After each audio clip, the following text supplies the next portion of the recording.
জিনিস আমি খুব লক্ষ্য করলাম যে অনেক বাবা মা ওদের ছেলে মেয়েকে নিয়ে আসলো বিয়ের অনুমতি নিতে, কিন্তু সেগুলো ছিল প্রতিলোভ।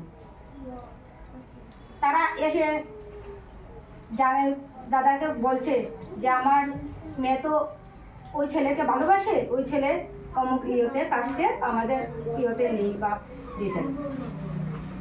সেই কথা শুনে দাদার মুখের যে হাসির এক্সপ্রেশনটা ছিল, যে একটু আগে যেটা দেখছিলাম সেটা তৎক্ষণাৎ বিলীন হয়ে গেল, হাসিটা চলে গেল। উনি ম্যাক্সিমাম দেখেছি এইসব ব্যাপারে কোনো উত্তর দেন না। উনি ওনার পাশে যেজন থাকে অনেককে বলেছেন ওর ওর থেকে জেনে নাও, ও এইভাবেই বিয়েটা করেছে, ওর থেকে জেনে নাও ও কি করে কিভাবে আছে এখন বর্তমানে বা কিভাবে ছিল, ওর থেকে সাজেশন নিয়ে নাও বা ওর থেকে জেনে নাও বলে ওদেরকে ওনার সঙ্গে পাঠিয়ে দিতেন। মানে এইভাবে অনেকটা কেস দেখেছি যে একটা মেয়ে তো ছিল, ও নববরণীমার কাছে গিয়েও বলছে, আবার আচার্যদেবের কাছে এসেও বলছে, আবার অবিন্দার কাছেও এসেও গিয়েও বলছে। আমি বুঝলাম না কি মানে একজনে যে উত্তর দেবে প্রত্যেকেই তো সেমই উত্তর দেবে, এখানে ঠাকুরের নীতি নিয়ম ছাড়া তো ওরা কেউ কিছু বলবে না, কিন্তু তবুও জানি না ওরা কেন বলবে। আরেকটা দেখলাম একটা মা, উনি খুব ইষ্টপ্রাণ মনে হয়েছে ওনার কথায়, উনি ওনার মেয়েকে নিয়ে হাজব্যান্ডকে নিয়ে গিয়েছেন, হয়তো ওনারও মানে মনোভূত উত্তরটা আচার্যদেব দেন না, কারণ তো উনি কীভাবে দেবেন, ঠাকুরের নীতি নিয়ম খিলাপ করে তো উনি কিছু বলতে পারবেন না। এসে আমি তখন সেই মুহূর্তে ছিলাম না, এরপরে মেয়েটা ওর মা বাবার সঙ্গে কিনারে বসেছিল, মেয়েটা ওর মাকে বলেছিলাম আসবো না, হ্যাঁ আসলেন। মা বললো আমি তো জানি উনি অনুমতি দেবেন না, তবু আমি নিয়ে এসেছি, আমার তো মন মানছে না, কি করব। এরকম অনেকটা ঘটনা আমি সেখানে দেখলাম, প্রত্যক্ষ হলাম, যেগুলো দেখে আচার্যদেবের যেটা এক মুহূর্তে আগে দেখলাম হাসিতে মুখটা সুন্দর দেখতো, এইটাই অটোমেটিকলি বিলীন হয়ে গেল।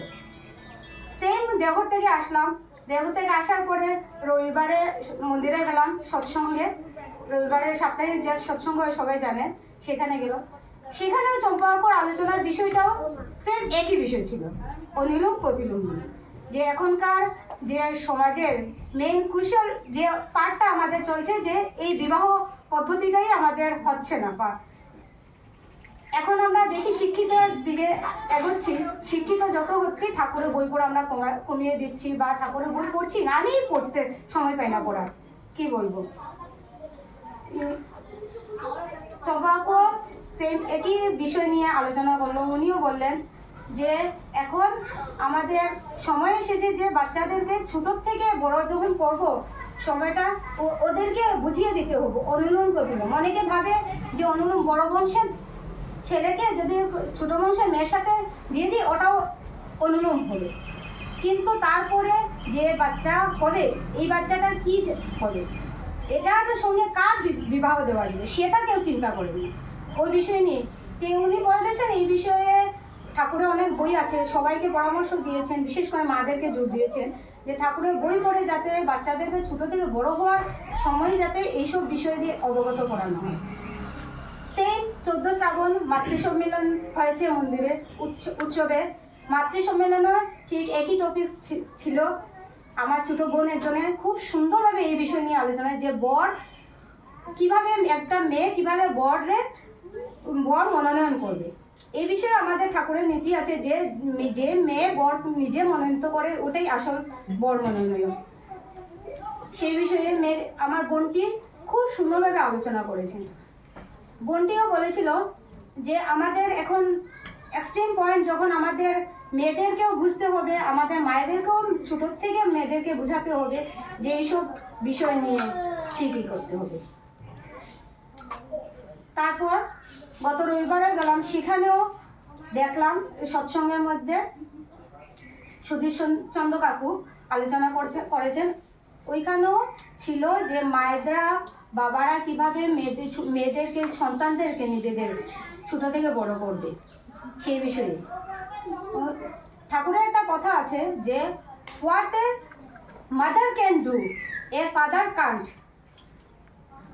একজন মা যেভাবে তার সন্তানকে শেখাতে পারবে, একজন বাবা হয়তো সেভাবে শেখাতে পারেন না, কারণ মাই ছেলেটাকে ছেলেকেও মেয়েকেও জন্মের আগ থেকে পরিপোষণ করে বড় করছে। তাই এখানে উপস্থিত সবার কাছে আমার বিনম্র অনুরোধ বলতে পারেন যে আমরা যদি না জানি, আমিও সঠিকভাবে জানি না, যে ঠাকুরের বই বিবাহ পদ্ধতিটা মেনে দেখে পড়ে ভালো করে যাতে আমাদের ছেলে মেয়েদেরকে ছোটো থেকে বড় হতে হতে ওদেরকে যাতে শিখাতে পারি যে কিভাবে বিবাহযোগ্য একজন মেয়ে কিভাবে তার বর মনোনয়ন করতে পারবে, একজন ছেলে কিভাবে তার বধূ বরণ করতে পারবে, মনোনয়ন করবে কিভাবে, ঠাকুরের নীতি পদ্ধতি মেনে চলে। আর আমরা যদি আমাদের ছেলে মেয়েকে ছোটো থেকে যদি বড় না করতে পারি, আমার মনে হয় ওরা ঠাকুর থেকে অনেক দূরে চলে যাবে। কেন এখন পড়াশোনার কাজে, পড়াশোনার টিউশন, তারপর বাইরে পড়া যায়, যায়, সবসময় ওরা সৎসঙ্গে মাতৃসম্মেলন অ্যাটেন্ড করতে পারে না, সবসময় আলোচনা শুনতে পারে না, সবসময় ঠাকুরের বই নিয়ে। ওদেরই এখন বড় বড় ক্লাসে এত বই, ছোটো ক্লাস কেজি 1 থেকে এখন ওদের এত বই, নিজেদের বই পড়তে পড়তেই শেষ, ঠাকুরের বই কখন পড়বে? তখন যদি মায়েরা একটু গল্পের মাধ্যমে বা কোনো সময় যে কোনো গল্পেও ঠাকুরের কথা এনে, ঠাকুরের বিষয়ে ঠাকুর কি চান আমাদের থেকে, ঠাকুর কিভাবে আমাদেরকে চান আমরা থাকবো, সে বিষয়ে যদি জানাতে পারে নিজেদের সন্তানদের, হয়তো তারা কিছু ঠাকুরের সঙ্গে অ্যাটাচ হতে পারবে। অনেক জায়গায় দেখেছি যে ছোটো ছোটো ছেলেমেয়েরা ছোটোবেলা তো অনেক মায়েদের সঙ্গে সৎসঙ্গে, মাতৃসঙ্গে, মন্দিরের সঙ্গে অনেক যুক্ত হয়, অনেক, কিন্তু যত তারা বড় হতে থাকে, যত চাকরির দিকে যেতে থাকে, দেখি মন্দির থেকেও ডিটেচ হয়ে যাচ্ছে, মন্দিরে যাচ্ছে না, সপ্তাহে একদিন বন্ধ পেলে, বা যেমন আগে যেরকম স্কুল বন্ধ থাকলেই ওদের মা আজকে মন্দির যাব, বাবা আজকে মন্দির যাব, থাকবো, কিন্তু বড় হলে না, তখন তাদের ফ্রেন্ড সার্কেল বড় হয়ে যায়, তখন তারা মনে করে মন্দিরে আচ্ছা এক চক্কর যাবো, প্রণাম করে বের হয়ে যাব, বন্ধুদের সাথে একটু ঘুরে নিই, এই মানসিকতা থাকে। এই মানসিকতাটা আমাদের মায়েদেরকে, বাবাদেরও আছে উল্লেখযোগ্য, কিন্তু মায়েরা যেটুকু করতে পারি হয়তো বাবারা করতে পারেন না। আরেকটা কথা, আমাদের মেয়েদেরকেও মায়েদের সঙ্গে সবকিছু আলোচনা করতে হবে। এখন যুগের যে পরিবর্তন দেখছি চারিদিকে, আমি আমার ক্ষেত্রেও কেন বলবো না, আমিও নিজেও বললাম, চারিদিকে যেভাবে হয়েছে, ছেলেমেয়েরা নিজেই নিজেদের পাত্রী নিজেই চুজ করে নিচ্ছে অনেক জায়গায়। এটা তো সাধারণ আমাদের যা হিউম্যান নেসেসিটি বা যেটাই বলেন, যে আমাদের একটা ছেলে একটা মেয়ের প্রতি আগ্রহ থাকবে, একটা মেয়ের একটা ছেলের প্রতি আগ্রহ থাকবে। হ্যাঁ, ওই ক্রাশ বলে যায়। অনেক যেমন ছোটবেলা আমরা সিনেমা দেখতাম, সিনেমায় অনেক হিরোকে দেখে আমারও অনেক হিরোটা খুব সুন্দর, খুব ক্রাশ হয়ে, ক্রাশ যাকে বলছিল, অনেক ছেলেরা অনেক মেয়েকে দেখে মেয়েটা কত সুন্দর, একটা ক্রাশ খেলবে। সেম কলেজে যখন উঠবে নতুন নতুন, বিশেষ করে নতুন যারা কলেজে ওঠে, ওদের ক্ষেত্রে নতুন নতুন অনেকে আছে গার্লস স্কুল থেকে যায়, অনেকে আছে বয়েজ স্কুল থেকে যায়, একসাথে কোয়েট কলেজে পড়ে ছেলে মেয়ে, তখন একজনের প্রতি একজনের স্বাভাবিক এটা আকৃষ্টতা, যেটা আকর্ষণ একজনের প্রতি একজন হয়। তখন যদি একজন মেয়ে যে আমার ওই ছেলেকে খুব পছন্দ, তখন এই ছেলেটার বিষয়ে ঘরে এসে যদি মার সঙ্গে আলাপ করে, মা যদি সেভাবে ছোট থেকে মেয়ের সঙ্গে বা ছেলের সঙ্গে এরকম বন্ধুত্বপূর্ণ যদি স্বভাবটা রাখতে পারে, ছেলে বা মেয়েটা একটা সাহস পাবে মার সাথে এসে বলতে, মা জানো আজকে ওই ছেলেটা আমাকে এমন বলেছে, আমাকেও ছেলেটাকে খুব পছন্দ হয়েছে। তখন মা এই ঠাকুরের নীতি নিয়ম যদি বুঝাতে পারে মেয়েটাকে ভালোভাবে, হয়তো মেয়েটা যদি সেটা প্রতিনিয়মের দিকে অগ্রসর হয়, তাহলে সে এই পথ থেকে দূরে সরে যাবে, নিজেকে আটকাতে পারে। তাই মায়েদের এখানে অনেক গুরুত্বপূর্ণ ভূমিকা রয়েছে, যেটা আমি দেওঘর থেকে, শিলচর মন্দির থেকে, 14 শ্রাবণের মাতৃসম্মেলন থেকে বা অনেকের মুখ থেকে শুনে শুনে যা আমার হয়েছে, যে মায়েরাই পারে একমাত্র ছেলে মেয়েকে এইসব বিষয়ে অবগত করাতে। এইসব বিষয়ে যদি আমরা অবগত করি না, এই ইয়েটা আরো বাড়বে। আর দাদার মুখ দেখে, আচার্যদেবের আমার মুখ দেখে তখন মনে হয়েছে, আমার যদি আচার্যদেব অসন্তুষ্ট হন, তাহলে আমার ঠাকুরও বোধহয় অসন্তুষ্ট হচ্ছে, ঠাকুরের এটাতে আনন্দ পাচ্ছেন না। আমাদের কোনো কর্মে যদি আমার ঠাকুর আনন্দ না পান, তাহলে সেটা কেন আমি করব? এই ভাবটা সব বাচ্চাদের মনে এখন থেকে যদি না ঢুকাই, তাহলে যে যুগের তাল চলছে আমাদের বাচ্চারা সহজে ঠাকুরের কাজ ঘেসবে না, দূরে চলে যাবে। এই যে বাংলাদেশের একটা ঘটনা চলছে এখন, ঘটনা এত ছাত্র আন্দোলন, খালি সবার মুখে শুনছি স্বাধীন, আমাদের দেশকে আমরা স্বাধীন করে নিয়েছি, আমরা ইতিহাসে সাক্ষী। কিন্তু এটা কি ধরনের স্বাধীনতা? স্বাধীন বলতে আমরা কি বুঝি সেটাই তারা জানে। হয়তো তাদের ঘরে এরকম পরিবেশ ছিল না যেটা আমরা এখন পাচ্ছি, আমাদের ঠাকুরকে ধরে পাচ্ছি। ওরা স্বাধীন বলে দেশের প্রধানমন্ত্রীকে খেদিয়ে দিয়েছে ঘর থেকে, বাংলাদেশ থেকে। একটা ভবন, গণভবন যেখানে মুখ্যমন্ত্রী থাকতো, সেই ঘরকে তছনছ করে দিয়েছে, সব জিনিস এমনকি গাছ পর্যন্ত উপড়ে নিয়ে চলে গেছে। এটা কি ধরনের স্বাধীনতা?